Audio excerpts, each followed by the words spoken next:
I'll be honest, I don't like clowns. Never have, never will.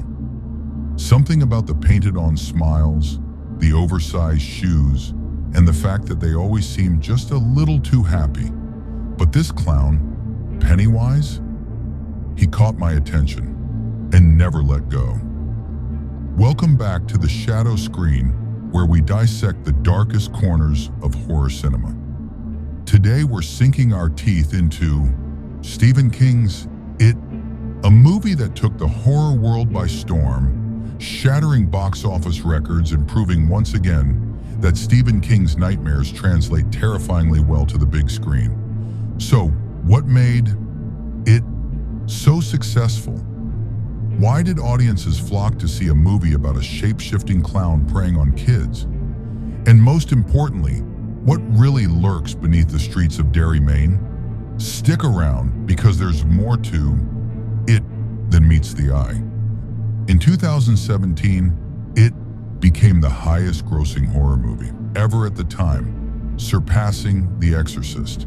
That's no small feat. But why did it resonate so deeply with audiences? For one, nostalgia. The story taps into the universal experience of childhood fears, something we all relate to. The 80s, setting a shift from the novel's 50s timeline, played perfectly into the retro horror boom fueled by Stranger Things and Super 8. And speaking of Stranger Things, we've got Finn Wolfhard in the cast, making that connection even stronger. Then there's the fear factor. Pennywise isn't just scary, he's unsettling. Bill Skarsgård's portrayal goes beyond the expected jump scares. The way he moves, speaks, even drools as he talks. There's something deeply wrong about him. His unpredictability is what makes him terrifying. And finally, storytelling. At its core, it isn't just a horror movie, it's a coming-of-age film wrapped in a nightmare. The Losers Club isn't just running from a monster. They're confronting real-world horrors, abusive parents, bullies, grief and trauma. That's why the movie hits so hard. Movie breakdown and key plot points. Derry, Maine, a town cursed by something ancient, something hungry. Every 27 years, kids start disappearing, and this time, it all begins with Georgie Denbrough. The storm drain scene.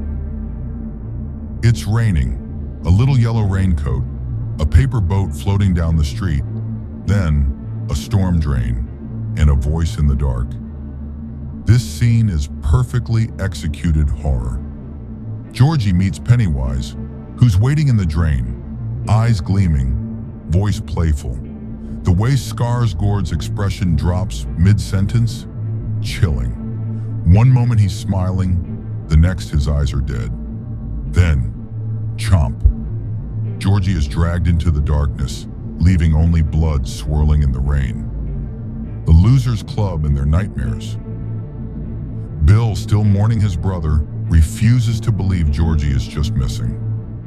He and his misfit friends, Ben, Beverly, Richie, Eddie, Mike, and Stan, start connecting the dots. Derry's history is soaked in blood. Kids vanish. People forget. It's like the town itself is under a spell. One by one, the losers are haunted by their worst fears. Eddie sees a leper, his fear of disease twisted into a grotesque figure. Stanley is tormented by a warped, sinister painting from his father's office. Beverly experiences a literal bloodbath, one of the most visually striking scenes in the movie. Ben discovers that Derry's tragedies go back centuries, all linked to Pennywise. Each scare is deeply personal, proving that Pennywise doesn't just kill, he feeds on fear, shaping himself into whatever terrifies his victims most. The Neibolt house and first battle. The first full confrontation with Pennywise happens in the abandoned Neibolt house.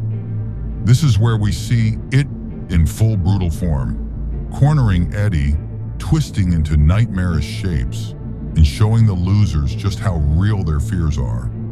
But something changes. When they fight back, it weakens.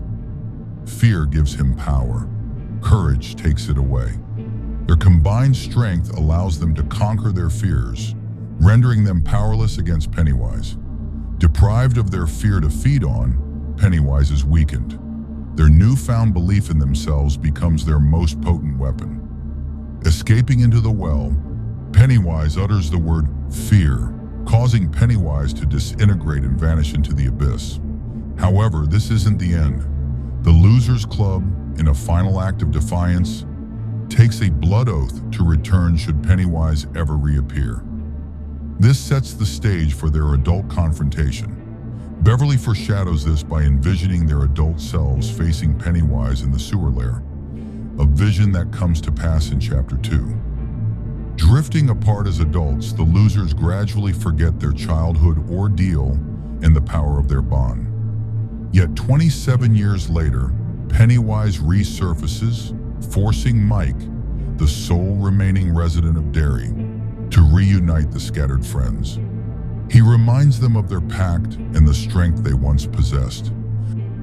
The book culminates with the losers journeying into the Macroverse to defeat Pennywise finally. Easter eggs and deeper lore.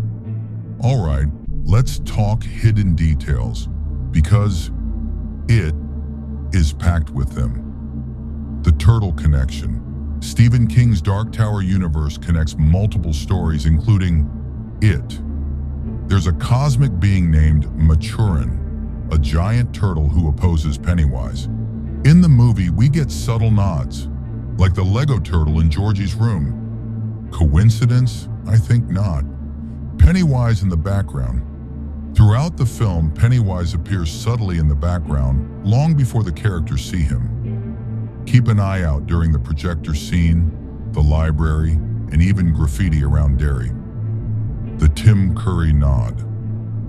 If you look closely at the clown room in Neibolt House, you'll spot a clown resembling Tim Curry's 1990 Pennywise, a brilliant callback to the original miniseries. Stay tuned for the follow-up recap on it too. Drop your thoughts in the comments. And if you love horror as much as we do, make sure to like, subscribe, and hit that bell. Because here on the shadow screen, the nightmares never end.